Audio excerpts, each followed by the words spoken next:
আসসালামু আলাইকুম guys, welcome back to my another blog. তোমরা হয়তো দেখে ভাবছো যে আমি আজকে এত সেজেগুজে আছি কেন, কারণ আজকে আমার ছোট ভাইয়ের বার্থডে, সেজন্য। তো আব্বু ওকে বলছে যে এবার ওর বার্থডেতে কিছুই করা হবে না, কিন্তু আমরা চুপি চুপি ওর জন্য বার্থডে অ্যারেঞ্জ করছি। তো এই ব্লগে তোমরা দেখতে পারবে কিভাবে আমরা ওকে বার্থডে সারপ্রাইজ দিই। গাইস, ওর বার্থডেটা আমরা সিম্পলভাবেই ডেকোরেশন করেছি।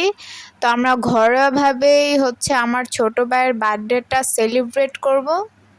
তো আমার ছোট ভাইয়ের বার্থডেতেও সিম্পল খাবার দাবার রেখেছি। বললাম এই তো ঘরোয়াভাবে করব। তো এখানে সিঙ্গারা আছে, মিষ্টি আছে, কলা আছে, আর ওর ফেভারিট চকলেট ফ্লেভারের কেক আছে।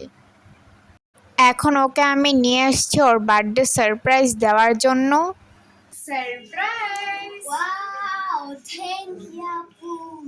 দেখো গাইস, এখানে স্প্রে করা হচ্ছে আর আমার ছোট বোনের রিয়াকশন কি দেখো গাইস, এখানে ওর বার্থডে কেকটা কাটা হচ্ছে।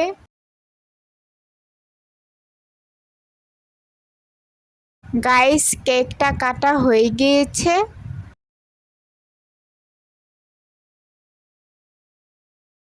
ছোট ভাইয়ের জন্মদিন উপলক্ষে ছোট ভাইকে নিজ হাতে কেক খাইয়ে দিলাম। ভাইও আমাকে নিজ হাতে কেক খাইয়ে দিল। গাইস, তোমাদের কাছে আজকের এই ব্লগটা কেমন লেগেছে অবশ্যই like, comment, share and please subscribe করে দিবেন। টাটা।